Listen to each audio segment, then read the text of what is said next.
Penghuni langit geger karena arsy terguncang. Kisah yang menggetarkan hati saat Rasulullah Shallallahu Alaihi Wasallam menangis hingga tangisannya mengguncang arsy, tempat singgasana Allah Azza wa Jalla. Apa yang menyebabkan hingga Rasulullah menangis? Ketika itu Rasulullah sedang tawaf di Ka'bah. Beliau mendengar seseorang di hadapannya bertawaf, sambil berzikir, "Ya Karim. Ya Karim." Rasulullah pun menirunya dan membaca, "Ya Karim. Ya Karim." Rasulullah tetap mengikuti dan mengulangi ucapannya hingga beberapa kali. Merasa diperolok-olokan, orang tersebut menoleh ke belakang dan melihat seorang laki-laki yang gagah, lagi tampan yang belum pernah dikenalinya. Orang itu berkata, "Wahai orang tampan, apakah engkau memang sengaja memperolok-olokkanku, karena aku ini adalah orang Arab Badui? Kalau bukan karena ketampananmu dan kegagahanmu, pasti engkau akan aku laporkan kepada kekasihku, Muhammad Rasulullah." Rasulullah tersenyum, lalu bertanya, "Tidakkah engkau mengenali nabimu, wahai orang Arab Badui?" "Belum," jawab orang itu. "Jadi bagaimana kau beriman kepadanya?" "Saya percaya dengan mantap atas kenabiannya, sekalipun saya belum pernah bertemu dengannya, dan membenarkan sabdanya," kata orang Arab Badui tersebut.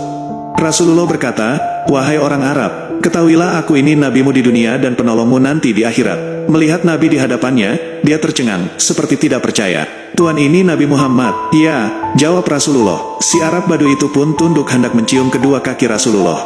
Melihat itu, Rasulullah menarik tubuh orang Arab itu, seraya berkata kepadanya, "Wahai orang Arab, janganlah berbuat seperti itu. Perbuatan seperti itu hanya dilakukan oleh hamba sahaya kepada tuannya. Ketahuilah, Allah mengutusku sebagai rahmatan lil alamin."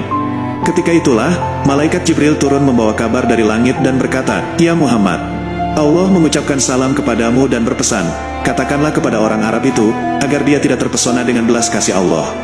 Ketahuilah bahwa Allah akan menghisapnya di padang mahsyar nanti, akan menimbang semua amalannya, baik yang kecil maupun yang besar."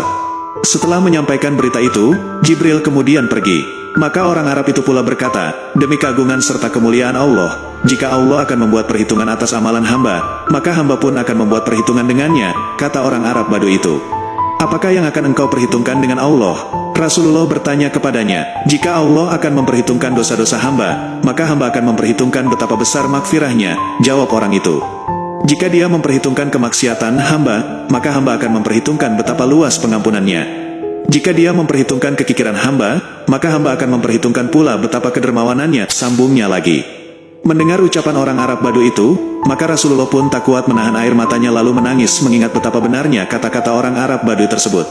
Atas kejadian tersebut, Jibril pun turun kembali seraya berkata, "Wahai Muhammad, Allah menyampaikan salam kepadamu, dan berpesan, berhentilah engkau menangis. Sesungguhnya karena tangismu, penjaga arsy lupa dengan bacaan tasbih dan tahmidnya, sehingga arsy terguncang. Katakan kepada temanmu itu, bahwa Allah tidak akan menghisap dirinya, juga tidak akan memperhitungkan kemaksiatannya. Allah sudah mengampuni semua kesalahannya dan ia akan menjadi temanmu di surga nanti." Mendengar kabar itu, orang Arab Badui lalu menangis karena tak mampu menahan rasa harunya. Betapa tidak, kabar akan menjadi ahli syurga menemani Rasulullah tentu dambaan dan cita-cita semua orang. Berkat rahmat Allah Azza wa Jalla dan kemuliaan Rasulullah, orang Arab Badui tersebut menjadi salah satu orang yang beruntung masuk surga. Begitulah rasa cinta Rasulullah kepada umatnya dan kebesaran rahmat Allah Subhanahu wa Ta'ala. Semoga kisah ini bisa menambah kecintaan kita kepada Allah dan Rasul-Nya.